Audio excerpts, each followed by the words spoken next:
here we are. Another week, another fun video. As you can see, this week we are looking at the salmon. But also what goes with the salmon is success. And if there's one thing we at Indigenous Education, we love to see success in each and every student at all our schools. So with success, also comes another successful slideshow from you. So why don't we start this week with a slideshow with your talents and your eyesight of how you see the Gulf Islands. And here we go right now.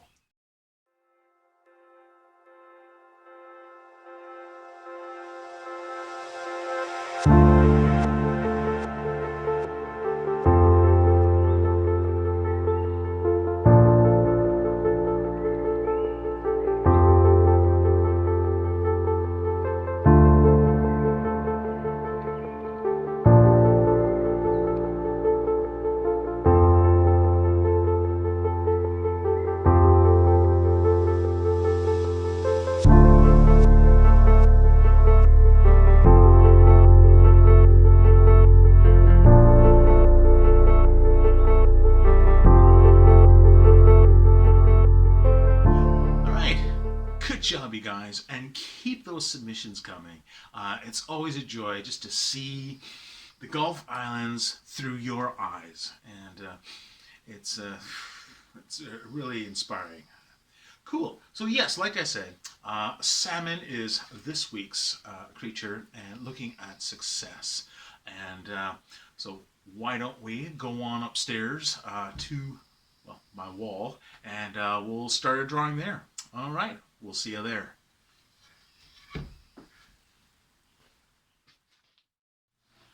All right, here we are. Another week, another drawing. And as you can see by my snappy red shirt here, I am going to be working on some red paper with a red shirt. And this special animal today is Red himself. So, well, only some of the time, not all the time. But in any case, yeah, we'll do another drawing, and this one has a bunch of little stories to it. Usually I have one big long story, but this has a little story. See if you can guess what animal we're going to be talking about. All right, let's get to it. Well, I think we're getting used to this. You know it. I know it. We'll start with the jelly bean, or the ovoid. Excellent. There we go. So I've kind of started at the top left of my page, and I'll move on across the page as this drawing continues. But, all right, here we go. All right, so at the top here. And, well, this week's drawing is the salmon. Salmon, one of my favorite creatures out there. I think the salmon is just a fabulous, fabulous creature. Also tasty. The salmon also embodies one of the core values that we at Indigenous Education want for you, and that is success. Now, I laugh at that because I'm just thinking of my own level of success in my 47 years of being here on this planet. Okay, we'll talk about that. When talking about success, sometimes it's just easier to contrast it with failure. And whose failure do I know better than my own? So I'll tell a tale of my own failure, and perhaps we can glean from it so that we can avoid Quentin's pitfall here and be on a faster road to success. Because I don't know about you, but I'm always looking for a shortcut. So if we can avoid the mistake that I made in my youth, then hey, you're getting a bit of wisdom, and you're getting it free of charge. So cost me dearly, but for you, it's free of charge. All right, here we go. I remember being in elementary school back in my Glenwood days, back in Glenwood Elementary in Maple Ridge. And hey, while I'm at it, shouts out to School District 42 out Maple Ridge Pit Meadows. Love you guys. You guys do great work out there. And that's where I cut my teeth. If you are watching from the Gulf Islands and totally watch my videos and loving what I'm doing, well, it's only because I practiced and got good at it doing this job in Maple Ridge. So, yeah. So, back to Glenwood. Anyway, good school. At Glenwood, when I was in about probably grade 5 or grade 6, when I was there, I was actually pretty good at school. I was, cruising along and doing social studies and English and math, and it was pretty good. I was pretty good at it, and pretty, In fact, I remember one day we got a test, and the test was a monstrous math test.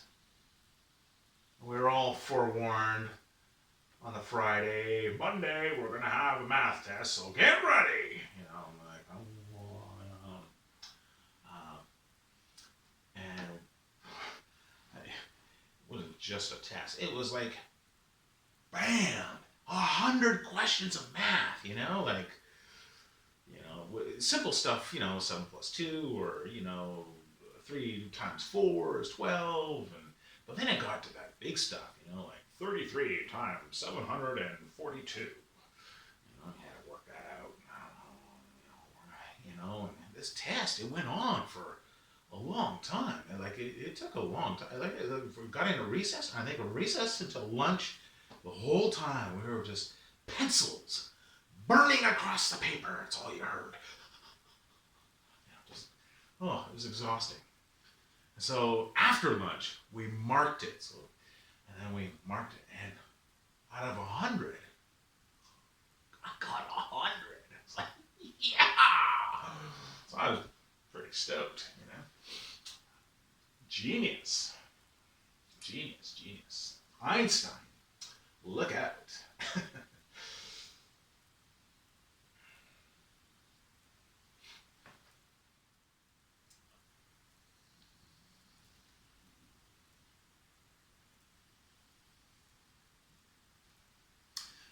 Yeah. Right. So I was feeling pretty good, succeeding. Math is good, English is good, school is going good. Oh man, my dad is pretty excited, and no one's really concerned about how I'm doing. Life is looking pretty good. I got this beat. So, grade 7. And then we were told, next year you're going to Westview. That's a good school. Changed a lot since I was there, but my first year at Westview was 1986, back in the day.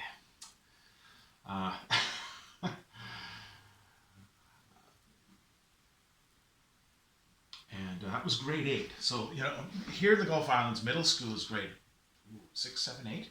Well, I had a junior high, and that was, 8, 9, 10. And then high school is 11 and 12. So, grade 8. So, yeah, really busy time. Yeah, so grade 8 was a time when you had lockers and, went from one classroom and one teacher in elementary school to 8 classrooms, 8 teachers, and, 5 classes a day, and zip in here, zip in there, pick your books, grab your books, put your books back.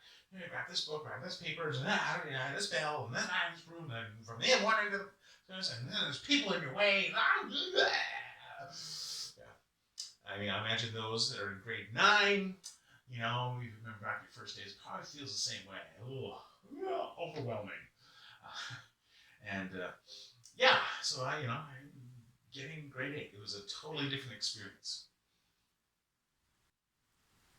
And I remember I had a math class in grade 8, and also happened to be out of my homeroom, but math, I remember I remember the teacher, and maybe I'll just leave the teacher's name at this, but I remember, we went there and, cracked open the books, and he just, simply, it just didn't have a very fun aura about it. It was just math. And he just went through it. He said, "Oh, okay. All right, you guys are in grade 8, so this is what we should be doing as a review." And he started writing some big, ugly algebraic equation or it was a quadratics or equations or I'll throw one up here, right here. This is what it kind of looked like, that kind of stuff. And I looked at it and I looked at it and it was like, what is that? What is that? Well, there's X's in there and Y's. What? What are the letters doing in math? What's he talking about? What's wrong with him? This isn't math. I had never seen letters in math. I've never seen algebra.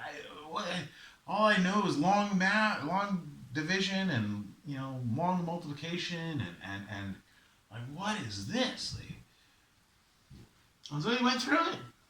He explained it all, and I was just like, huh? What? Huh? I don't understand. And I started looking at the ceiling, and I'm like, I didn't know what it was. I remember after he was done, and he ran through pages of this stuff, and I looked around the class, and some of the students were writing this down, and some were nodding their heads, and some were even answering the questions, and I was like, what's going on? What's wrong with this teacher? What's wrong with everybody? Am I the only person here that doesn't get this? Like, what is this? And so, after he ran through it, he said, all right. Okay, so that is a quick review. All right, does anyone not understand this?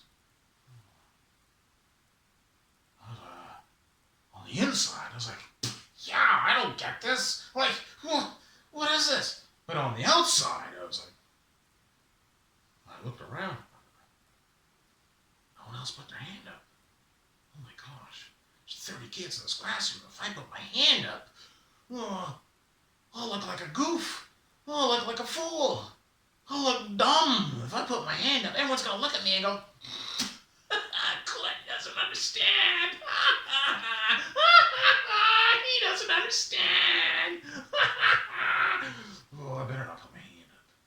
Just act normal. Okay, just act normal. All right. Yeah, okay. Well, this is just day 1. Maybe it'll get better. Maybe it'll just go away.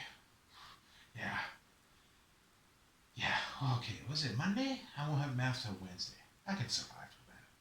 Okay, just don't put your hand up. Just keep ignoring him. You ignored him this far. He's going to carry on for what? What have we got? 20 minutes left? Okay, can't be that bad. All right. And so I didn't put my hand up. And that happened again and again, each time. I don't put my hand up, because if I put my hand up, I'll look silly. I don't want to do that. Everyone's going to look at me and think, Quentin doesn't get it. Anyway, I didn't, And so when it came to the unit test, and I got a pack of papers stapled together, and there it is. There's the unit test. All right, you may begin. And the class was quiet. We had an hour to do this test. I looked at it all. How do you think I did? 100 questions. How many think you got right? Give me a number. What do you think? I remember my years, like decades later, I remember my score. I got 3. 1 for putting my name on, 1 for putting the date on, and I just looked at some questions and I just randomly guessed, and 2x? Ding, ding, ding, ding, ding, you got it right! So I actually got 1 question right out of 100.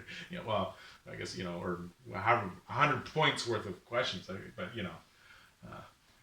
1 for putting my name, 1 for putting the date, and I just randomly guessed. That's what you're supposed to do. You're supposed to randomly guess the answer. Wow. So, yeah, you can imagine. Went from high flying, good times at elementary school, like life is good, to getting my first report card. What? They gave me an E in math. 17%. There must be some mistake. They wouldn't do that to me. I'm a nice guy. Don't they know? Don't they know who they're grading? I'm Quentin.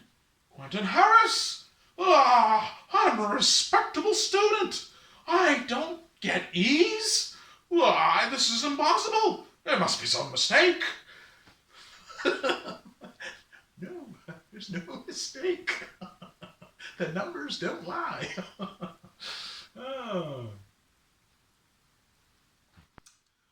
Oh, yeah. So, yeah, I think my parents were in shock. E? Listen, my goodness, what's going on? What's happening? I don't know what's going on. And this went on, and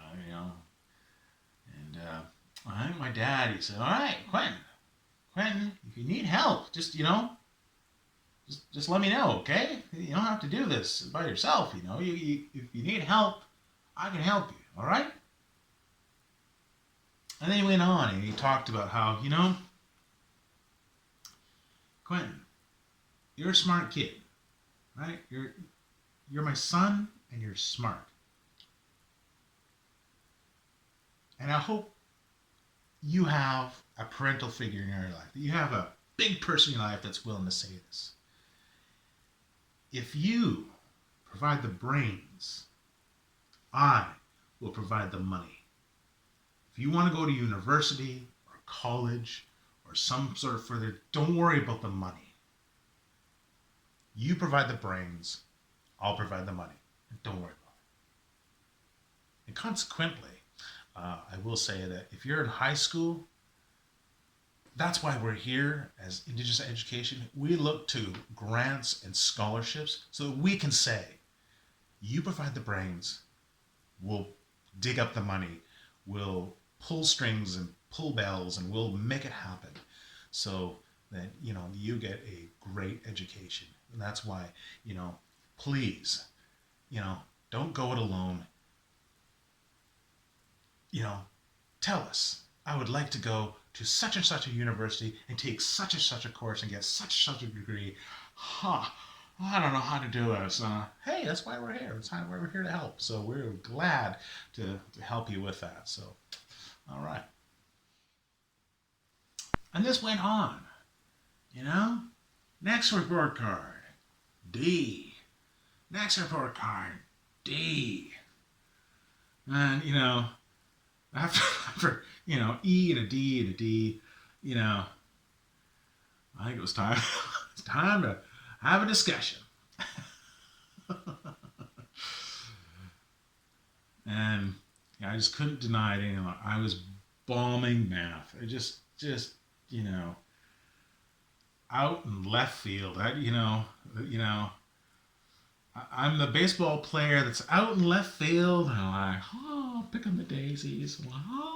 da, da, da, you know. Oh, there's a baseball game going on here? Oh.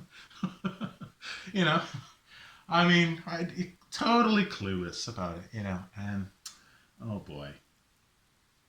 And, you know, I knew when I had, you know, another D on my report card, you know, I was just kind of looking at it like, oh, man, if I even pulled off 100% A, the final report card, I'm still gonna fail. Ah, this is hopeless. Oh man. Oh, I'm totally beat. Oh, this thing is. Oh, what's the point? You know, I felt really dejected. I handed my report card. My dad looked at it. My mom looked at it, and I remember the sigh. I said, "Oh." I remember saying, "Oh, Dad, I don't, I don't get this math." I remember I even had tears in my eyes because I just felt so defeated. I said, "Dad, I don't get this math. I don't get it.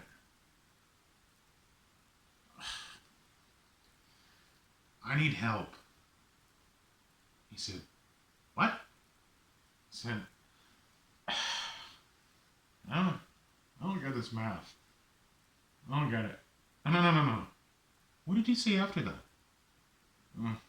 I need help." You need help? Oh!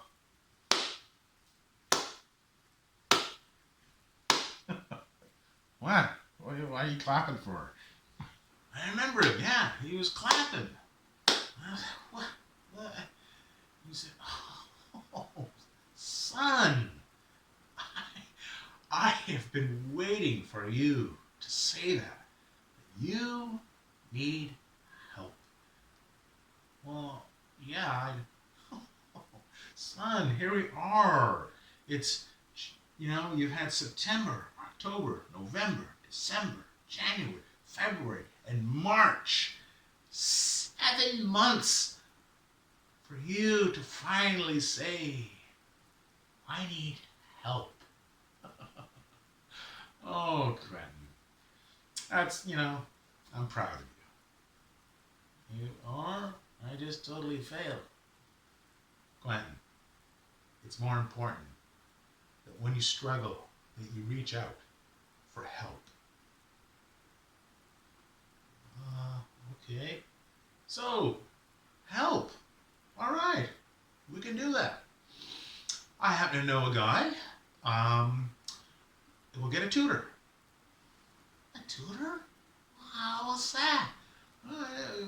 A teacher. Who'll be able to teach you and help you with your math. When? Well, I'll give him a call tonight, and maybe tomorrow we'll go see him. Tomorrow? Man, suddenly there's this little ray of hope. Like, oh my God. Cool. All right. Cool. All right. Maybe there's hope here. Okay. Whew. Oh, all right. Okay, math. All right. Okay. All right.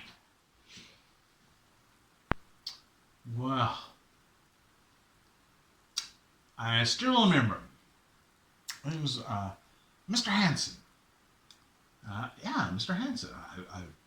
Gosh, I haven't spoke to him in years. So maybe, thumbs up to you, Mr. Hansen. You saved my bacon. So, and hoping this message finds you well and healthy. And all right. Oh boy. And so there I was with my school books and a pencil, and he walked me through Algebra 9 and explained it in a way that I could understand, backed up, and okay, I didn't quite get what yeah, I see you look a little confused about that. Do you I don't know. Okay, so let's go through this again. And we went through it. And, you know, I thought, oh, you mean this whole time? Yeah. See? and explained it to me and broke it all down and you know, so it got to a point where, my next test, passed it, my next test, I passed that one too, and it was actually not a bad score. And one of my final tests of the unit, I did pretty good. Well, my math teacher, he said, Quentin, what's going on here? This tutor, you had a tutor, huh? Well, he's really working out here. So, yeah.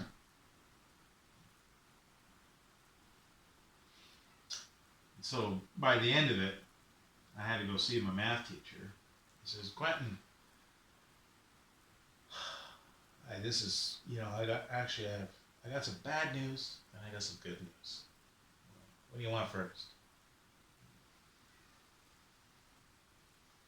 Bad news. Well, bad news is this year, as you know, the past 3 report cards, you failed. And overall, even through the final exam and your last quarter, overall, I have to fail you. You did not pass Math 9. The good news is you did really good this final quarter, and you did really good, and I'm proud of you. You did,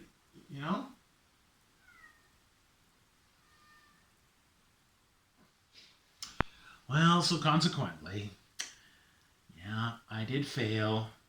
And that meant while all my friends are outside riding bikes and having water balloon fights and having fun, I had to go to summer school.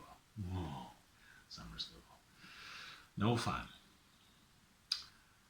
But, got back for math, math 10 and, always a struggle, but, that's my life lesson from that. Always ask for help. All right, we're finished yet, but we're just sort of getting there. Overall, you can see the salmon coming into shape here at the head, at the body, and the dorsal fin and pectoral fin. Got the tail curling around here, and then we got this tail. And then you might say, whoa, wait, we got a face there. What's that about? How come we have a face there? Well, a salmon gets his strength from his tail. If he didn't have a tail, you couldn't swim along and get to where he's going. He wouldn't have any direction or couldn't go along on his journey. So, just like us, when we're on our journey, when we are trying to get somewhere, we need a tail too. We need somebody to help guide us and give us direction and give us strength. And I'm sure that there is someone that you can thank, whether it's your parents, grandparents, or your teacher, friend of the family, big brother, big sister, somebody that you can say thank you to, that they've provided some really key life lessons to you. In my case, well, it's my dad. He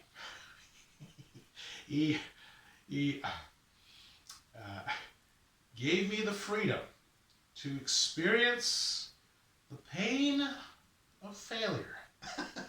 My gift to you is to experience, and hey, decades later, it stuck with me that I should always, ask for help. If I don't understand something, I just might have to just blatantly say, call me dumb. I don't know why. It's just not computing in my head. Could you explain that to me again? I didn't quite get that. Maybe it's just me. I learned. That's I will say that here in our school district, I've noticed that our teachers, and I know them all. I've had the joy and privilege of just walking to all the schools. I just see a lot of dedicated professionals that are willing to help in any which way. And There's no shame in not knowing, and I just see a lot of supporting professionals, and it just goes out to everyone. You know, success is not just uh, me, the teacher, the instructor, um, you know, demanding success from the student, and no, it's a two-way street. Two-way street. In order for you to be successful, I have to be successful, and transfer that on to you, so that you have your aha moment. You know, it's really what it comes down to. I just love those aha moments when I look out in the classroom and I see eyes light up, go, aha, oh yeah, oh, yeah. That's what I live for. I totally live for that. So that's what gets me up in the morning. You know, when I see youth, I see kids just, oh my gosh, I never knew that. Now I know. Oh, this is so fun. Yeah, it is fun. And, you know, consequently, I believe that a good teacher is also learning every day along as well. I like to learn things every day. So, you know. All right. So there you go. There's my own personal story of success. Consequently, when I go and I help middle schoolers with their math, and you know, it just brings back all those good memories. And consequently, that's why I'm pretty good at math, because I've gone through it. You know, once through school, another time through summer school, and then, you know, with the tutor. And so I've gone through each level of math probably about 3 times. You know, to tell you, oh, I get it. Oh, now I get it.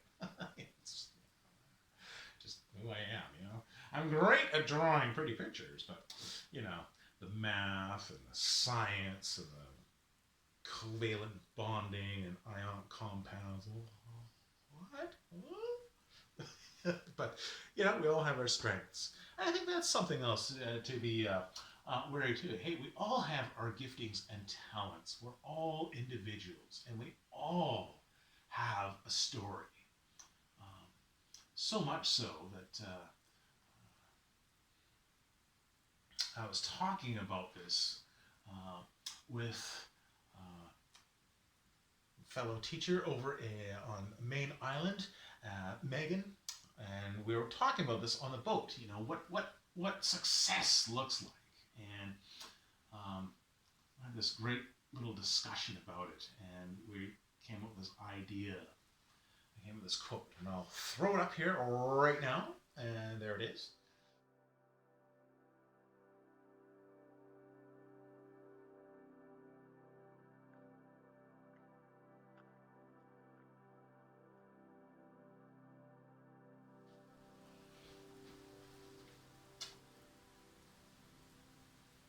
Yeah.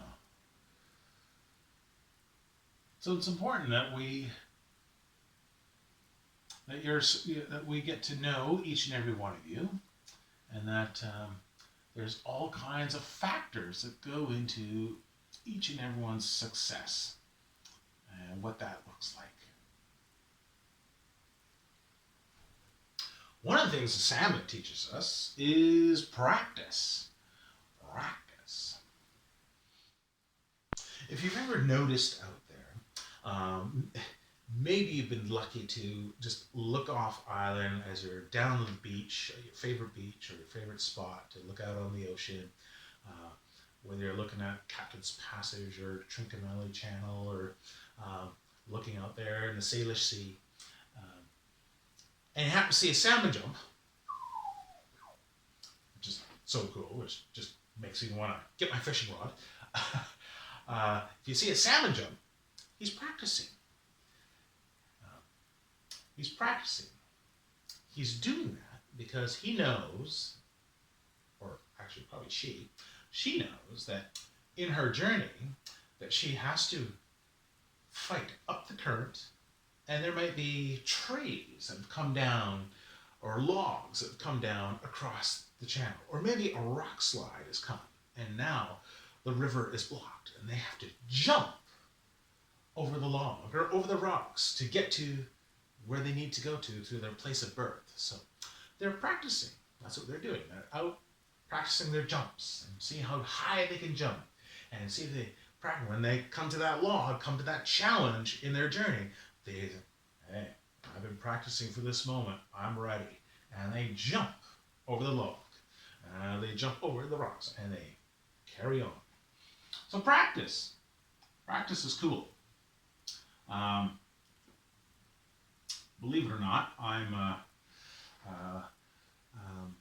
really liking on my phone. I've got a app on there, Duolingo. It's called Duolingo, and I'm learning a little bit of Spanish. Every day I learn a little. Hablo español. I'm learning some Spanish. Far from fluid, far from being fluent, and being, totally bilingual. Bilingual. Hey, there's a word today. Bilingual.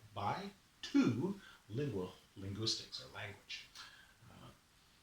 Far from being bilingual. But I'm just practicing. It's just, and I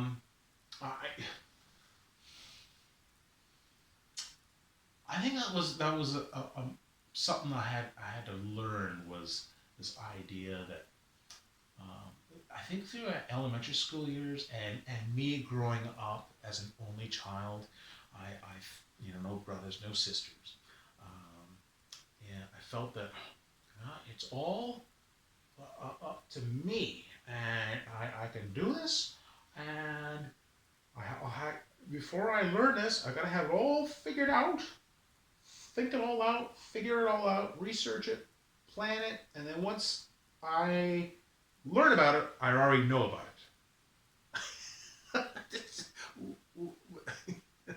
That's not usually how it works.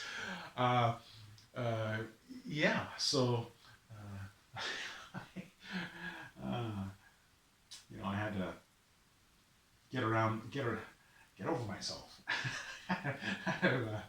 Realize that I don't know everything, and that's the fun thing about me learning Spanish. I don't know. There's little. They have little unit tests, and they give me a test, and they test you, and I'm like, oh my gosh, I haven't seen this word before. Oh my gosh, this is not fair. I don't know. Oh my gosh, I think I bombed this. Oh gosh. So I'm learning, right? It's learning, and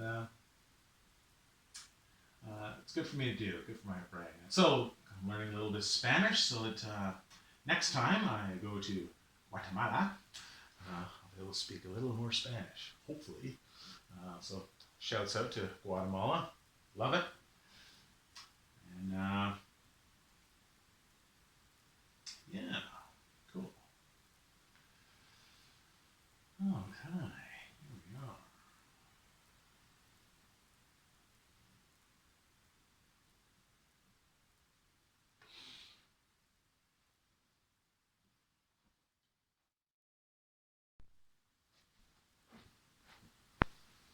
Another aspect of the salmon is this idea that the salmon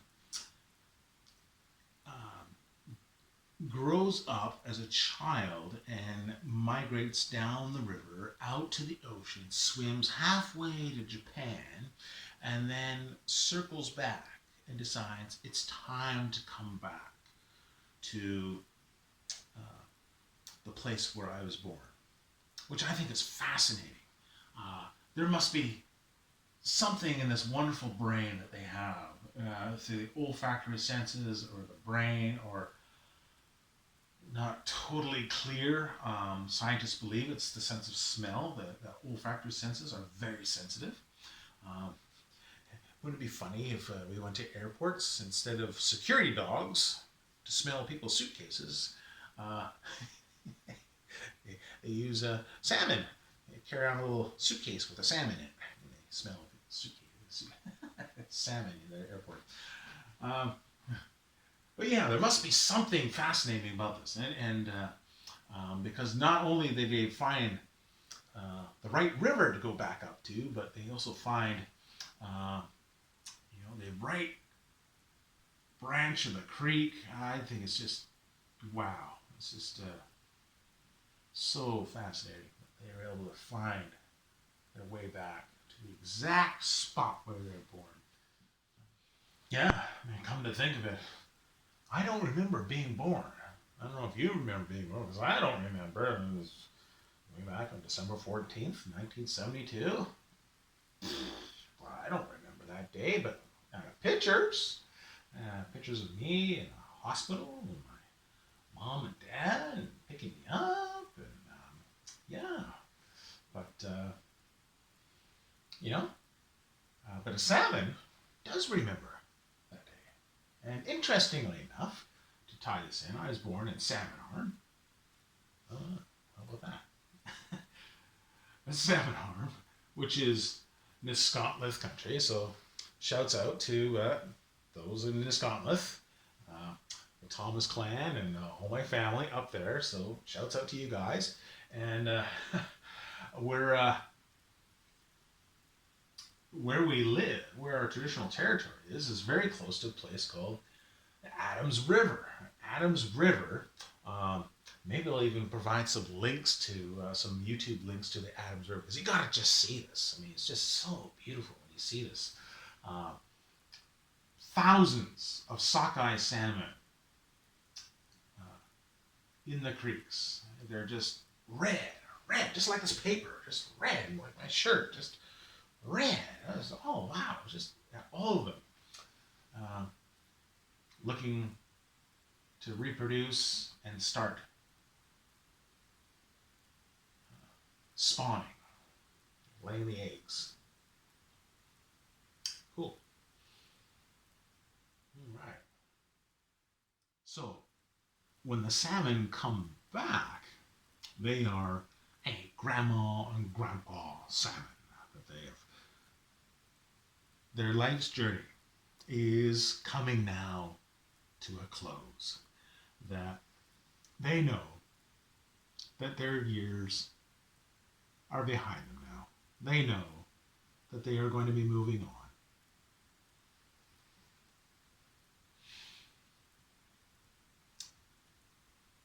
That they are approaching the sunset years of their life.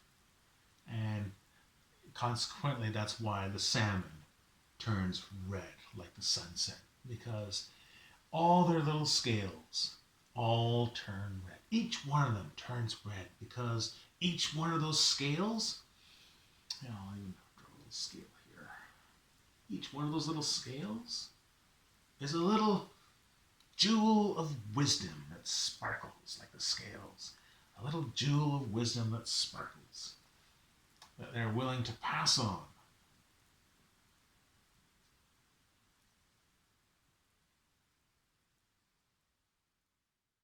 So, if you have grandparents, grandma, or grandpa, give them a hug. Grandparents are awesome. I miss my grandparents. I guess my parents are now the grandparents, so I'm sort of in the middle now. I have kids of my own, but my mom and on my wife's side, and we have grandparents on that side.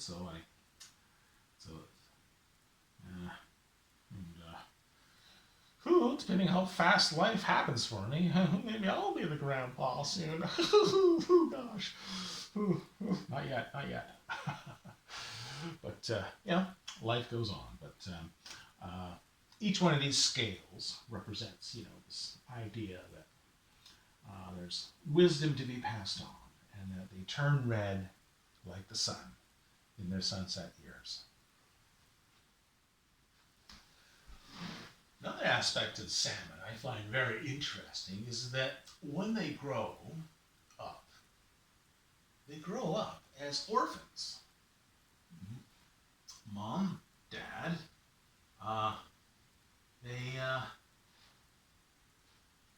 they perish. As soon as they spawn, it's their time to move on to the next world. And as Chief Seattle said, there is no death. It's only a change of worlds. And I love the idea that the salmon, yes, they pair, they lay their eggs. They lay their eggs it's called a red. It's called red. It's like this paper or my shirt, red. It's not spelled red. It's spelled R-E-D-D. It's another word of the name, red. It's a salmon nest. So, how the salmon takes his tail and digs a little hole in the gravel and makes a nest, and starts to lay the eggs in the red.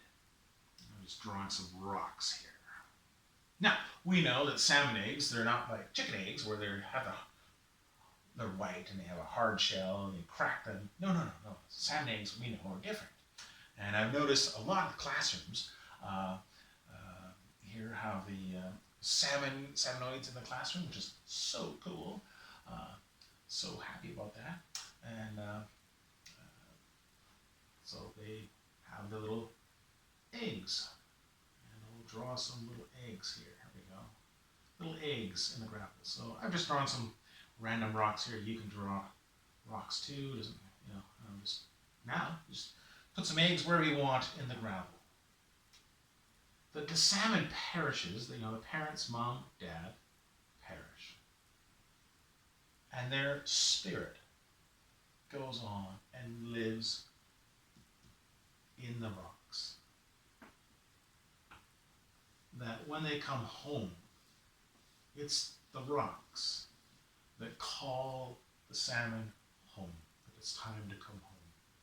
That the rocks are surrounding the eggs, that the rocks are keeping the eggs safe, and when they're born, the little fry, the little smolts, they hide in the rocks. The rocks keep them safe. So it's the rocks that are called the spirit stones. I think that's pretty cool. I like that picture. So, there's another reason why, when we as a human race, when we start to move and develop land and clear cut forest so we can put in condos, and we have to be wary of habitats and what's going on there. And, when we change creek beds and start digging around, building bridges or paths or roads beside creeks, we have to be wary of, what's going on here. So, we don't want to disturb the spirit stones. We want to leave those stones there so they will call the salmon home and they'll be able to lay their eggs and start the next generation of salmon. Another aspect of the salmon that I really appreciate is that they are so generous. They offer their lives to, the eagle, the sea lion, the seal, the orca, crows, wolves like them, bears, humans. Pretty much almost every creature out there just loves to eat salmon. And me too. I'm not a very good salmon fisherman. This past few years I've not done very well at all. But I even took Noah out fishing, and he snagged into we went salmon fishing. He didn't catch a salmon, but he snagged into a big sturgeon. So there you go.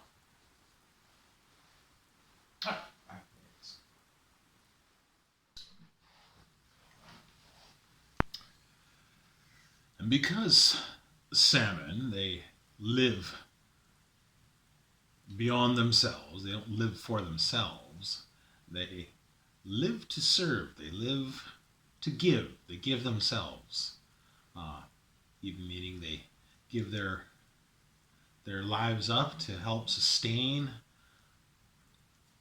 other creatures that are out there, but they also live and strain themselves for this moment to lay eggs for the future, for the children. And myself now as a parent, it's not about me. It's about my family and what I can contribute and how I'm helping my daughter and my son and my wife, and it's about them. So if you're a parent, then you know that this rings true, that this is the goal, that we live beyond ourselves and live for our families, and that we live for the generations to come. This signifies the success of Sam. I successfully made it all the way across the ocean, all the way up the river, and past the bear and the seals and seagulls and crows and humans, and finally I made it to the place where I'm going to spread my lineage to the next generation. All right, we've got a salmon here, and swimming along the river bottom here, we have the rocks and the eggs, and we have the person that is giving you strength and direction in your life here. It could be mom, dad, grandma, could represent them all. We have a salmon's body here, the dorsal fin, pectoral fin, but then you say, well, we got this face in here. What's that? Well, that sometimes is represented by you. This being inside of the salmon represents our inner spirit. Our spirit is so important to maintain. It is so important to pay attention to. It's what drives us and how we talk to ourselves. I always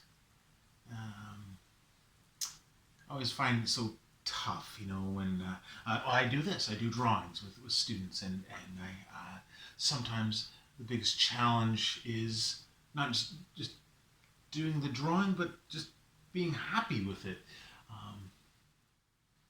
Sometimes the biggest challenge or the biggest obstacle is ourselves. Is that positive thinking and believing in ourselves, having a can-do spirit, is exactly what the salmon needs to get upstream and past all the obstacles to get to the promised land. We need to have a positive outlook, and it's so easy to have negative thinking, and I will never understand that. I'll never get that. That'll never be for me. I just don't get it. I'm just not smart enough. And that's so hard. Don't beat yourself up. That's why I'm here. That's why we, as Indigenous education, that's why we're here to uplift, and we're here to see the positive. And believe me, if you're feeling like that, you can come see us, because we know we have all the positive things. But we keep a book. I'm kidding, we don't actually keep a book, but we just talk about all the students in the school, and we just, oh my goodness, oh yeah, did you know that sunshine? And we have good thoughts about you guys, and we have positive thoughts about you. We just, you guys just make us smile. There's just, you guys have endless positive traits about you, and we're just, we are just so stoked to it. We are your biggest cheerleaders, and we believe in you, and we care about you, and we definitely want to see you have success. So that's this week's drawing. I'm going to carry on and do a little shading, but while I'm doing the shading, I'm just going to put up some positive quotes and some about learning and about success and what that looks like, particularly to Indigenous learners and what that looks like. Because, success is what we need and we want to see. The next generation of whether it's graduates or next generation of middle schoolers or high schoolers or just the little wee kiddies coming in and gonna experience elementary school. We want to see success happen, and if you don't have success, well, I don't have success, and that's not fun. So we want to be in this together. So I'm gonna do a little shading, and I'm gonna just throw up some little information there because particularly if you're a teacher or professor, then you'll want to read this because, like I said, we all need to be successful in order for you to have success. So, thanks for watching. We'll catch you next time. And hey, keep those photos, keep those drawings coming. If you've done this drawing, hey, send me a picture. Love to feature it in an upcoming film, and we'll see you next time. All right, take care.